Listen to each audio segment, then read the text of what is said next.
In a really good mood today, Kyle. Good. This will be fun. I'm really glad you're here hanging out with me to talk about something that the world of marriage research is so vast. There's so much to go into. And attachment is one of those things that I just haven't spent a lot of time learning about. And having somebody who is brilliant like you to come in and talk to me about this is really exciting to me. So I want to, first, do you want to just kind of tell people who you are? That might be a good place to start.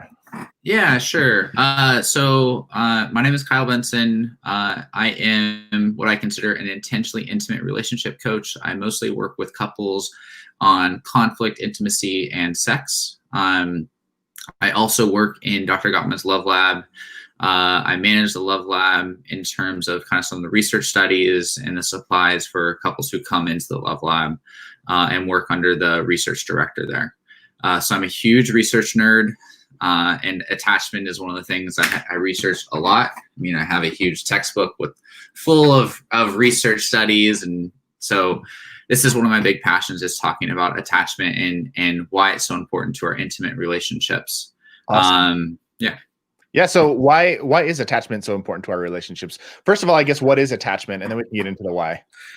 Yeah. So attachment, there's attachment theory, and essentially attachment theory is how we were raised as children, how we were loved, how we were cherished by our parents or taught kind of who we were. We internalize those experiences, and those lead to very different experiences for different family cultures. And so if you have parents who are pretty available, who let you have freedom of choices, they respect your autonomy, they invite closeness, and they're kind of set healthy boundaries, you tend to have this internalized belief that you're worthy of love, you're worthy of belonging. You can be much more direct about your needs. Your feelings and needs are appreciated in your family. So when you have an adult relationship, right, you're like, hey, like, this bothers me. Can we talk about it? Ooh. Right? Yeah. If we go to more insecure family dynamics, right, you grow up with a parent who is sometimes available but sometimes not, and you don't really know, you can't really tell why, right? You don't know, there's not a clear, like, okay, it's stress, or right, the parent isn't communicating that to you. You start to develop this sense that, well, maybe I'm doing something wrong. And sometimes your parent gets really critical of you, right? Why didn't you do this? What's wrong with you?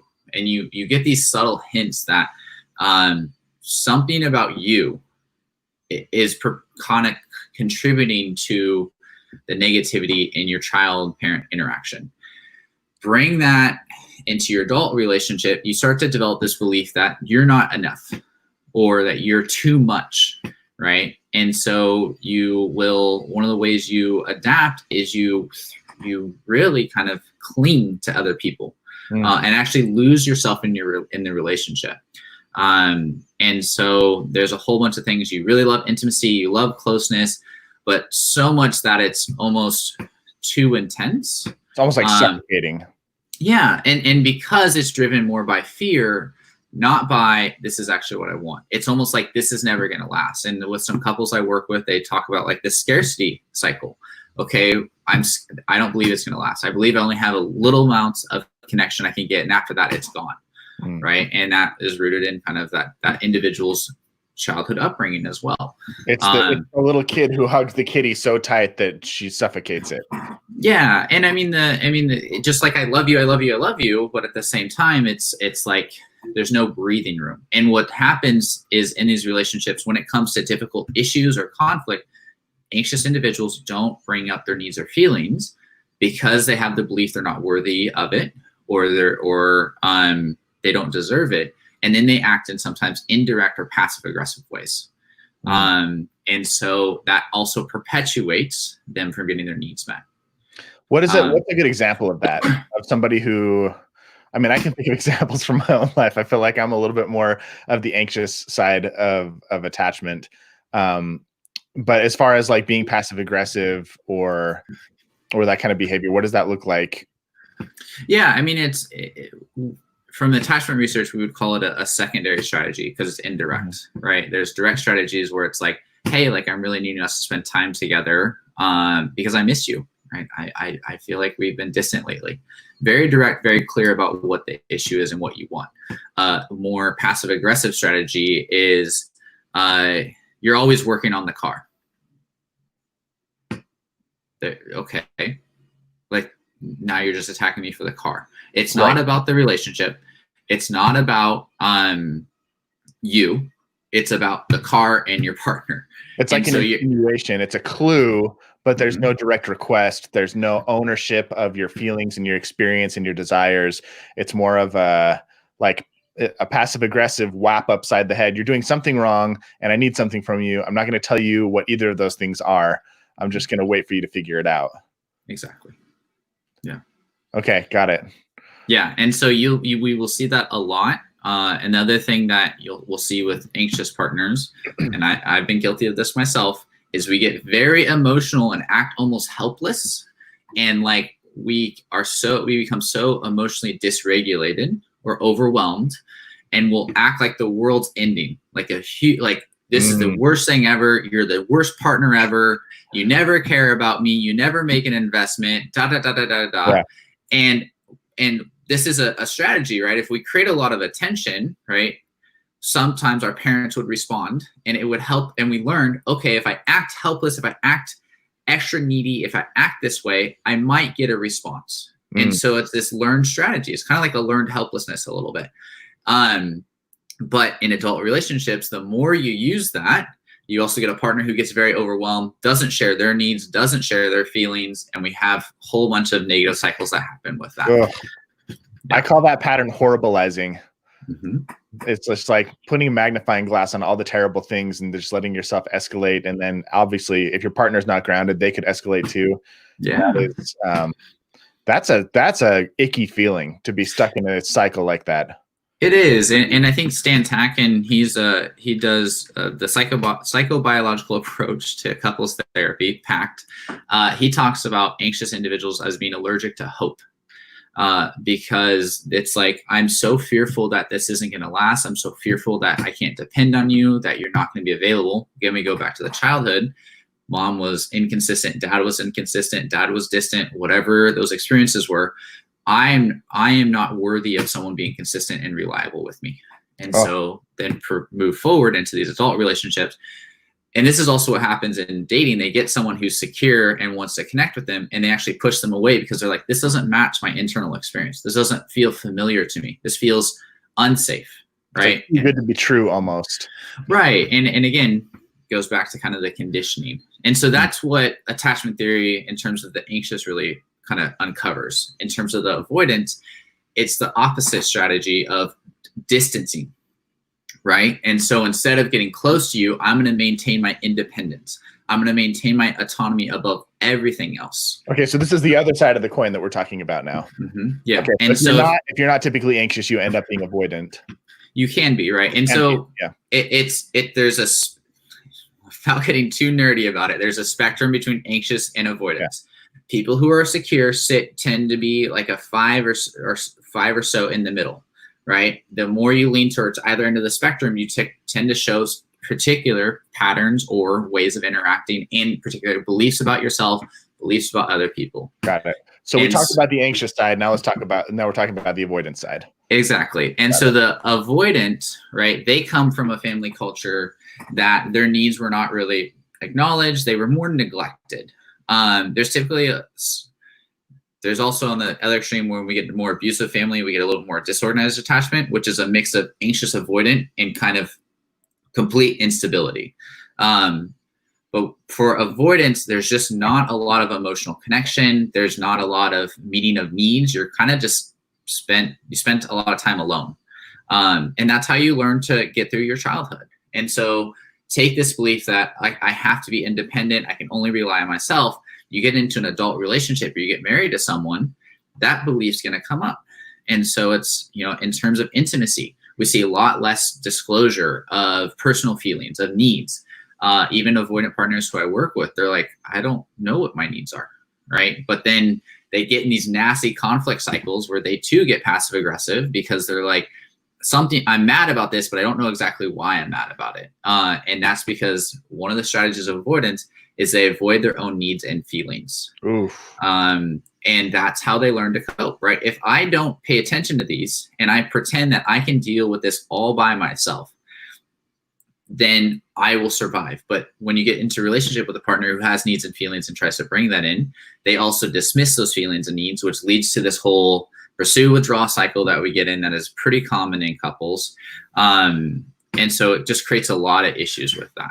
Talk a little bit more about the pursue withdraw cycle, because my assumption is that it's not uncommon for somebody who's on the anxious side of the spectrum and somebody who's on the avoidant side of the spectrum to kind of end up together fairly regularly, and then you get this kind of like chase. What does that look like in your experience?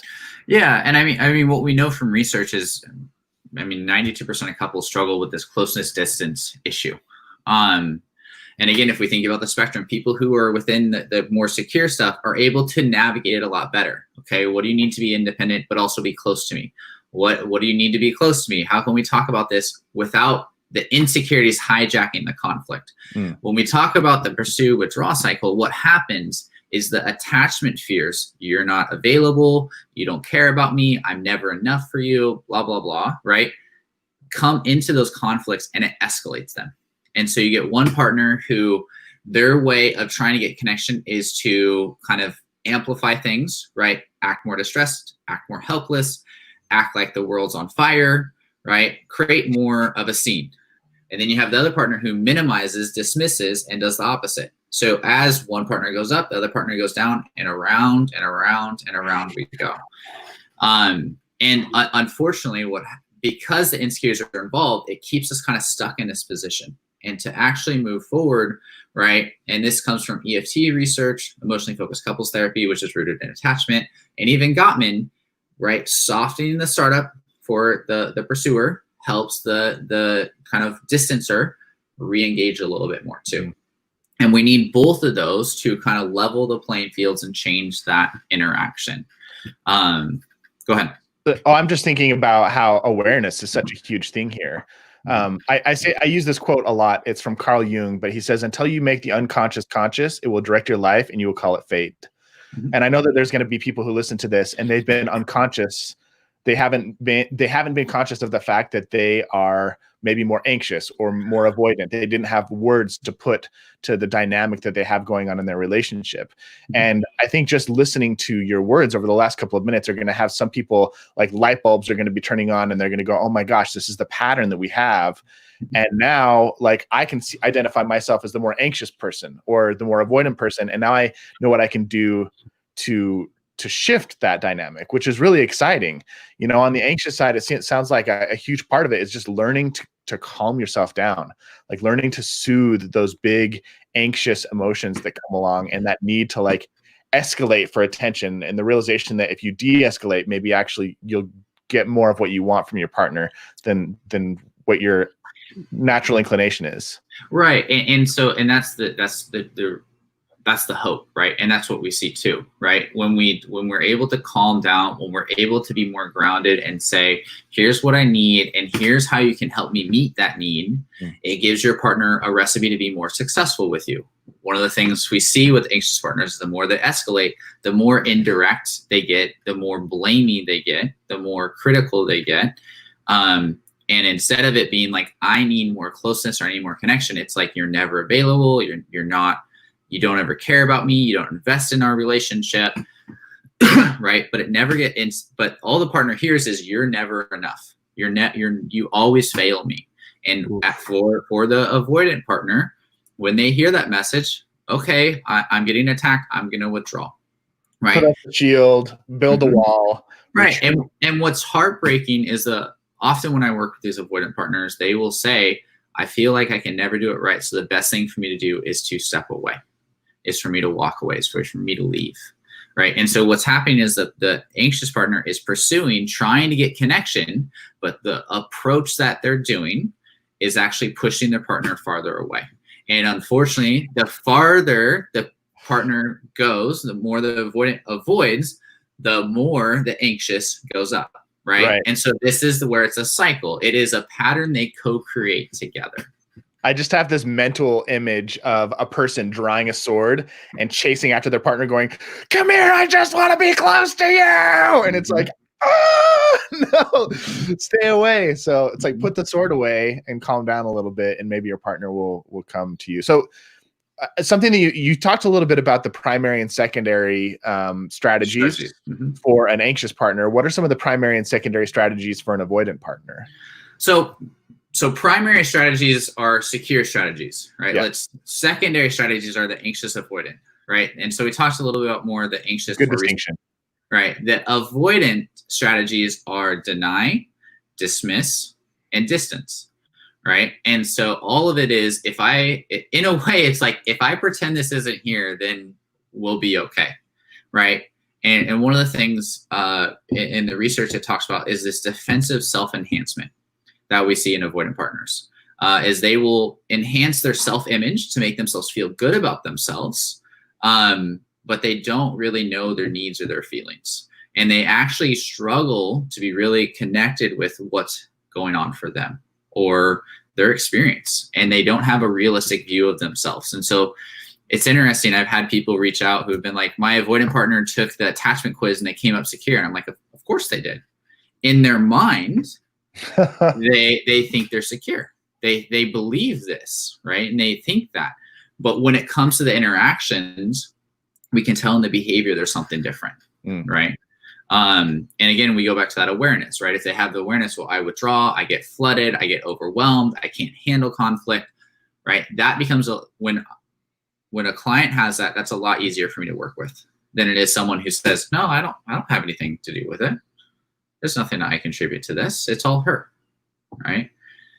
So that's something that's really important to mention too. But the avoidance strategies are deny, dismiss, and distance, right? Protect your autonomy. The other thing that we see is they present not committed to the relationship, right? They choose hobbies over other things. And again, the more avoidant, the more we see this, the more in the extreme. There are avoidant partners who are married and been married for 20, 30 years, even 40 years. I'm working with some of those partners right now. They've never cheated.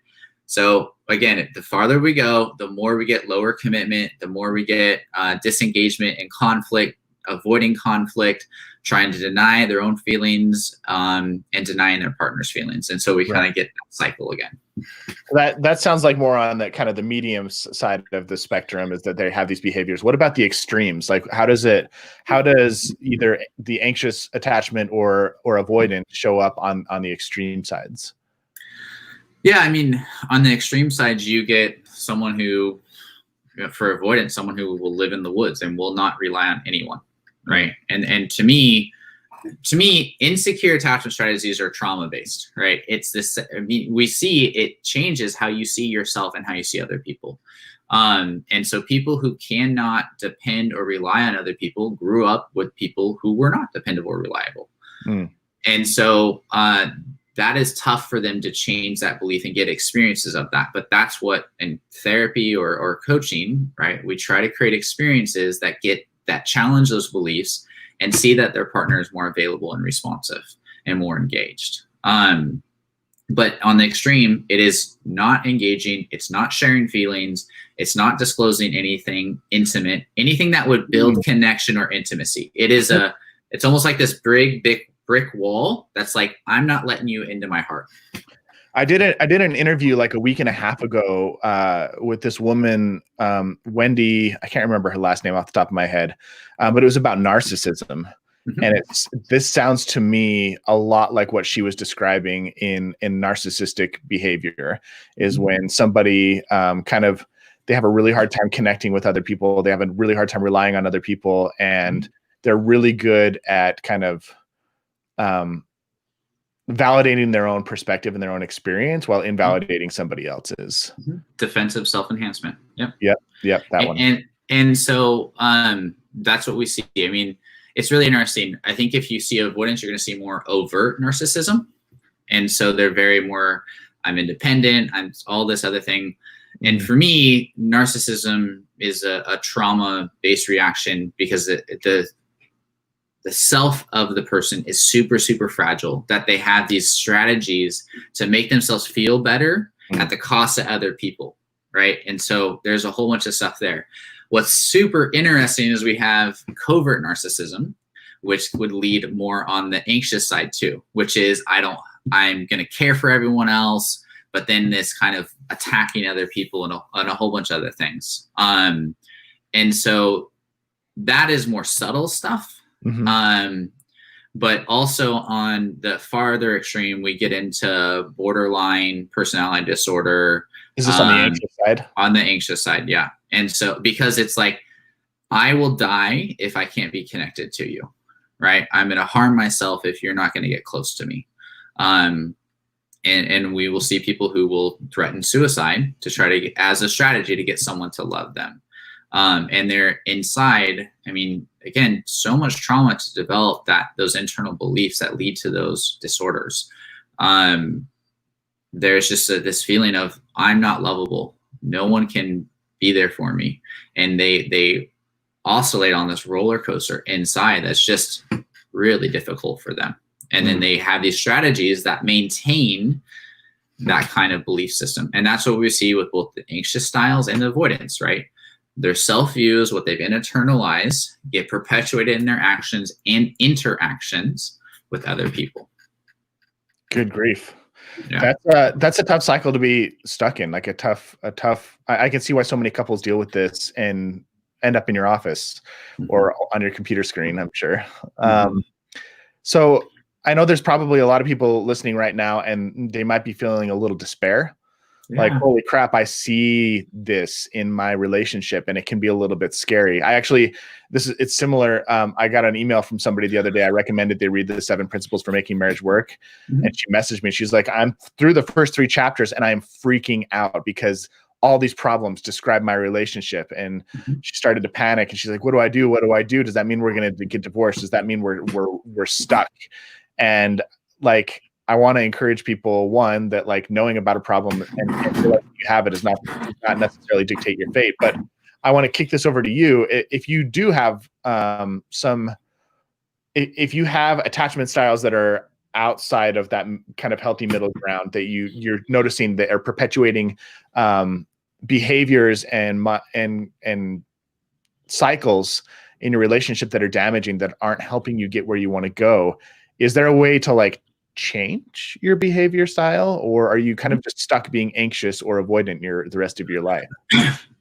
So yeah, I'll share my opinion, but I'll share the research a little bit too. So the research shows that we might not change our fundamental style, but we'll change our strategies, right? We'll move from the secondary to primary. So there's a little hint to that in terms of couples therapy. But there's also another thing where they call earn secure attachment.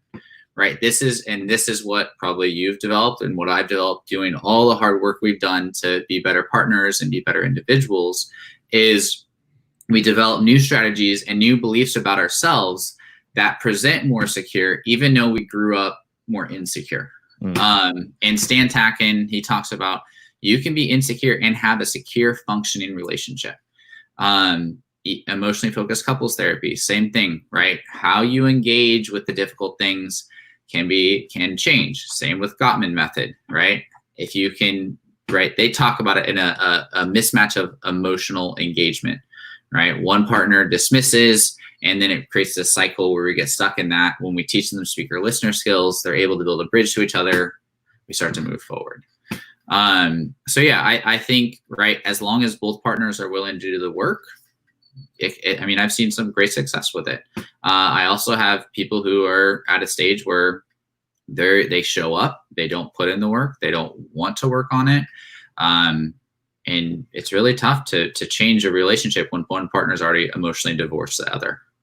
And that's just the honest truth. And the reality is, what we know from the research is, for couples therapy, we know about 70% of couples get success, and 20% stay the same, and 10% actually find therapy harmful in a way.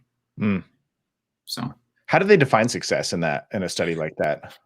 Well, they feel like they're doing better. Yeah. So they use what are called self-report questionnaires. And there's a bunch of, without getting too nerdy, they use like a questionnaire that they then examine where people are at, and they create kind of a grading scale. And if you fall within a certain part of that grading scale, you're considered distressed. If you fall above a grading scale, you're considered not distressed, right? And so those are ways we benchmark the success of treatment. And so you'll do that. Like, we're doing a research study on Gottman method couples therapy right now, and we had couples take assessments at the start of therapy, at the completion of therapy, and then at a 6-month follow-up, right? And we're going, how effective was this treatment right across this international study we're doing? Yeah. And so that's really how we can tell if it's effective. And so we're kind of relying on people to be honest on those, and for the most part, people are. Yeah. Yeah. So you mentioned, a few minutes ago, this word a couple of times, and I hear it all the time. And I'm wondering if you can elaborate just a little bit. You talk about how a lot of the success of therapy, whether you're doing emotion-focused therapy or Gottman therapy or attachment therapy or whatever couples therapy you're doing, it hinges on you being willing to do the work.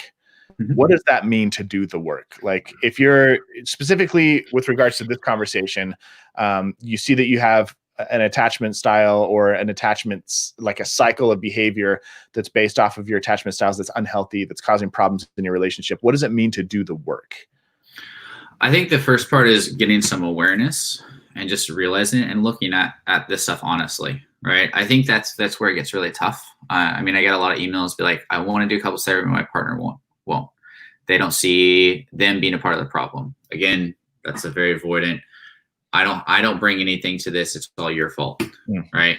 And typically anxious partners are the ones who instigate starting therapy, unless the anxious partner gets what we call pursuer burnout. Then we sometimes get a flip where the avoidant partner starts to pursue the anxious partner who has shut down. And that does happen too. So step one is just being willing to walk in the office and just be like, okay, we've obviously got a cycle here that's not working for us. Let's have a conversation about it. Yeah. And I think reading blogs, the stuff you post on your podcast is going to be helpful. My articles, going to the Gottman website. There's a lot of helpful stuff out there, that people can start to educate themselves.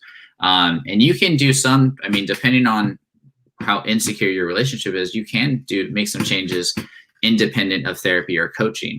But if the insecurity is really hijacking your interactions in terms of intimacy, conflict, and emotional connection, you're going to need probably another person there to kind of be a witness and to say, hey, I'm noticing this, what's going on? Another thing that I would recommend, because I hear this a lot, is if you have one therapist who you feel like isn't a good fit, right? Go find a therapist who has specific training in couples therapy, because they have education and experiences designed to really support you in that. And I would recommend, if you can, look for certified therapists, either in emotionally focused therapy, Gottman method, or PACT, as those are kind of other approaches I really believe in.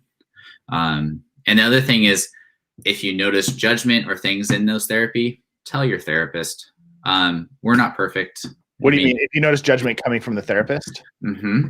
If you're noticing that, or you're feeling unheard, I would encourage you to say something.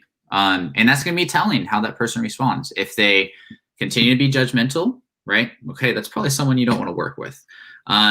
If they are compassionate or empathize with you, okay, we made a repair, and that can actually help you realize, wow, I can say something and I can repair this. Maybe I can try that with my partner. Yeah. Right. Because therapy, coaching is still kind of a relationship. Right. And I've definitely said things and I'm like, oh, that didn't sound great. And then we have to do a little repair work, but it actually makes our work a lot stronger too. That's awesome. Yeah. What about people who are like, yeah, therapy is just like, maybe it's out of our price range, or I could never get my partner to join me in therapy, or therapy is just not my thing. What does the work look like then? Yeah. And so I think, you do a lot of this stuff too, where you help one partner change the dynamics in the relationship. And so I know with your Epic Wives experiment, I've had people who are part of my email list in my community who have joined your Epic Wives experiment and had great success with it. Right. And so what can happen is, when you start to change the behaviors you do and you start to change how you interact, it can also lead to a change of your partner. And I'd actually maybe like to actually push it back to you of like, what are the things you've seen, even with the Epic Wives experiment around, hey, when you one partner change, here's the change we see secondary. Yeah, I think thanks for throwing it back at me. I think so many of the problems that we create in our relationship are created. Like they're not one of my favorite quotes, and I don't even know if this guy knows how brilliant it was, but I was interviewing a Super Bowl champion. His name is Satema. And he said, the marriage you have is the marriage you've chosen for yourself. And if you want something different, you need to make different choices. And I think a lot of people find themselves in a relationship where they're like, I feel like a constant failure. I feel like I can't do anything right. Or on the flip side, like I feel like no matter what I do, my partner won't connect with me. You know, I'm making all these efforts and it feels like they're just pulling away and my feelings don't matter. And there's this despair that sets in that I'm not lovable. I'm not good enough for either one of them. And they get upset and they blame their partner. I think that's a natural inclination is if my partner was different, our marriage would be better.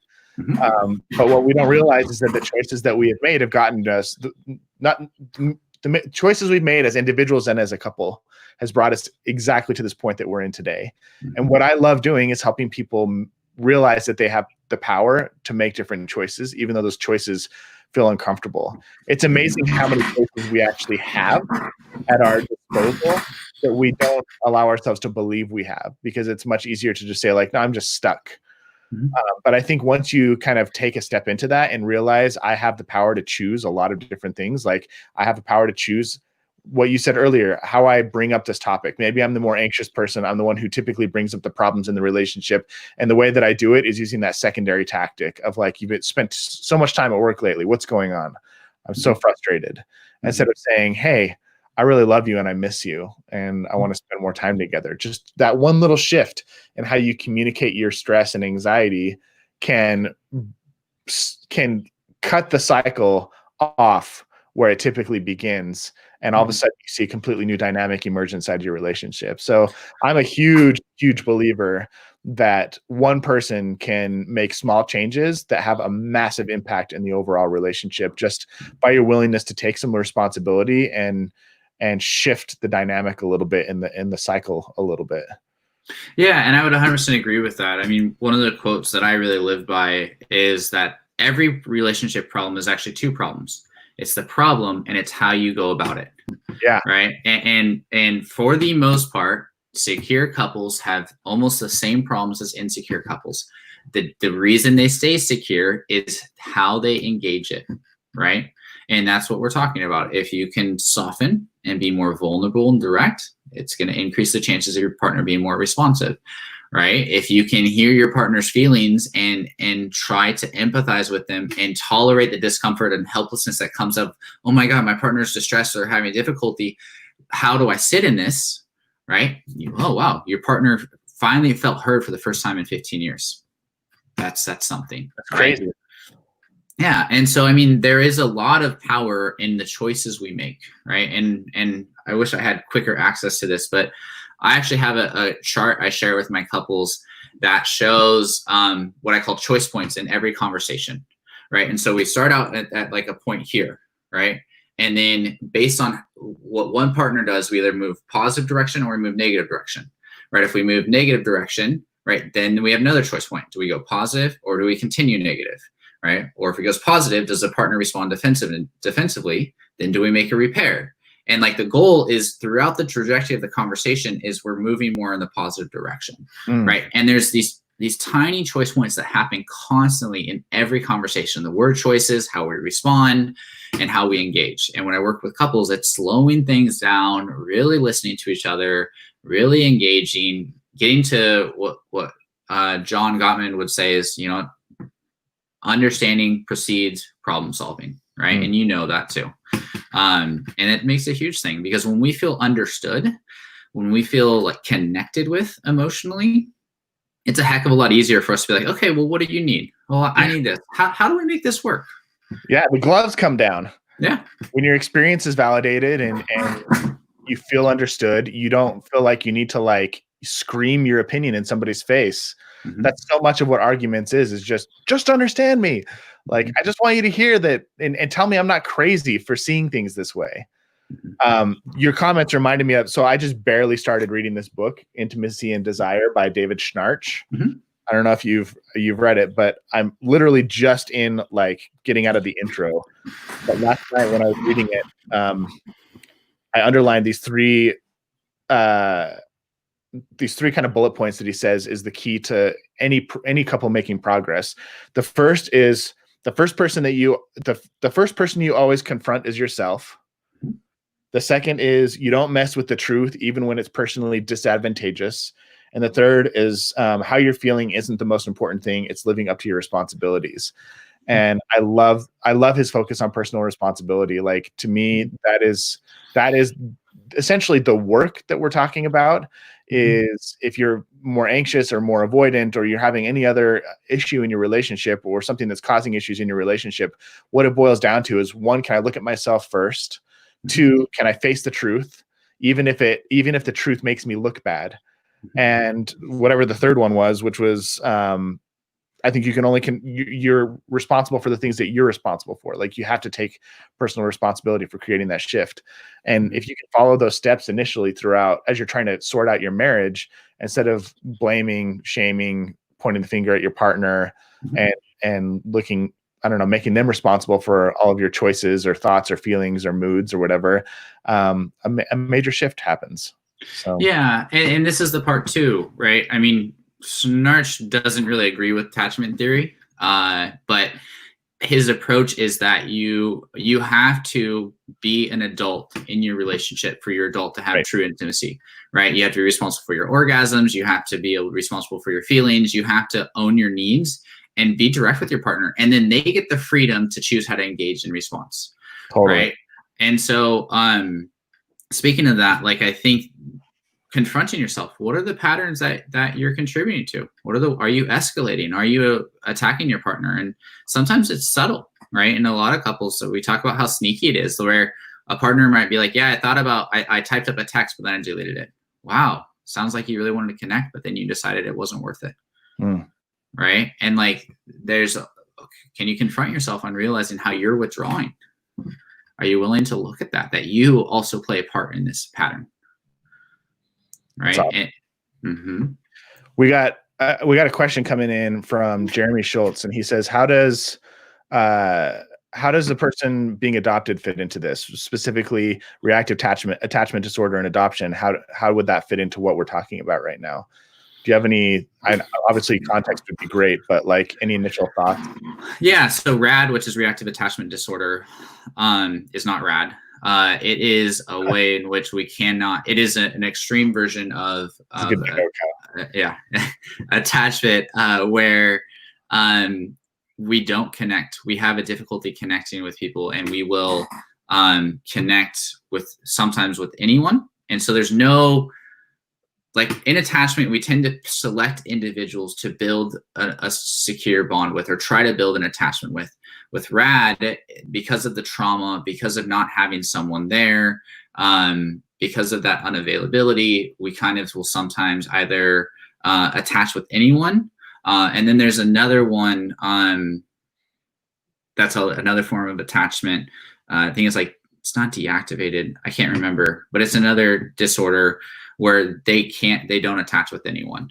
And so what'll happen with someone who has RAD is they might get adopted by a family, but then they'll go and have a similar connection with someone at the grocery store. But those can be pretty extreme cases.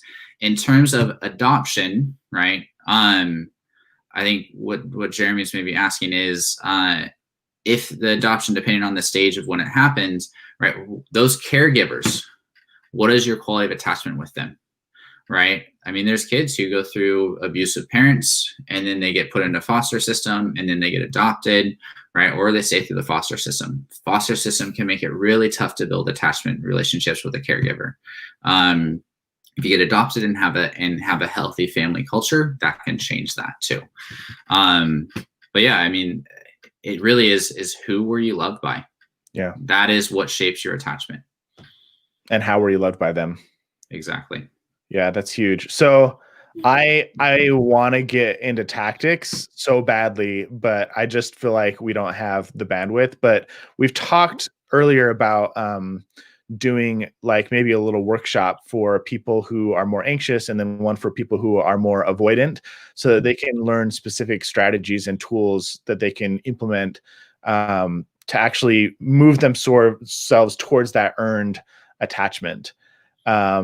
We've got a handful of people watching live. So whether you're watching live or whether you're listening to this on the podcast or watching a recording on YouTube, I'll toss up a link when we kind of have a little bit more clarity around where and when that's going to happen. But I'd love for you to just like leave in the comments if you're interested in doing a workshop like that, if you think it would be helpful.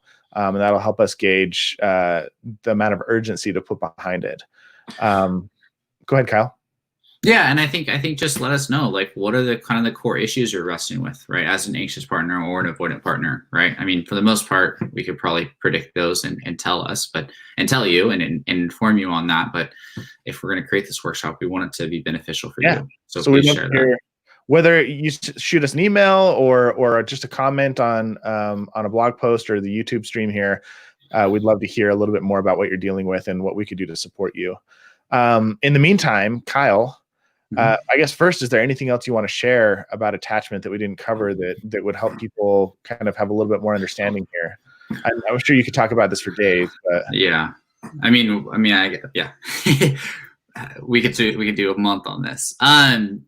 I think just around this is like, this is deeply rooted stuff, right? I mean, attachment, it comes down to your core beliefs about yourself and some of this stuff, and it can feel daunting and hopeless to try to tackle. And that is part of the attachment strategy, is this: if I break out of what's familiar to me, that's going to be too risky. And it's very common when I'm working with couples for me to ask a partner to say something to the other partner, and they will go, that's risky, that's vulnerable, I don't know if I can do that, that's really hard for me, right? And so, right, we think about change as this thing that we all are propelled to want to do. But change is really difficult. It asks you to invite hope. It asks you to invite something new. It asks you to step into yourself a little bit more, to step more into your marriage, to really kind of take ownership of that. It just as kind of Snarch was saying. But I think for the most part, right, there is a lot of hope that you can change these things and make a big impact. I love that. So if anybody wants to learn more about Kyle, where would they go? Just go to kylebenson.net. Yep. Just like, I mean, I know with Growth Marriage, I mean, we have plenty of articles and content. You have so much good stuff on that site, man. Kyle is brilliant. He's one of the people that I look up to and admire most in this space. And you're just going to see him continue to shine, and his ascension to, I don't know, notoriety is going to be pretty fun to watch. So yeah, if you guys want to learn more about Kyle, definitely go check out his website, sign up for his email list. He's a really, really great resource, and one that I look to a lot. Thank you. I appreciate that. It's very kind of you. Very welcome. Awesome. Okay. Well, we'll log off for now, and then hopefully come back and do a workshop in the near future. Thanks everybody for tuning in. Thank you.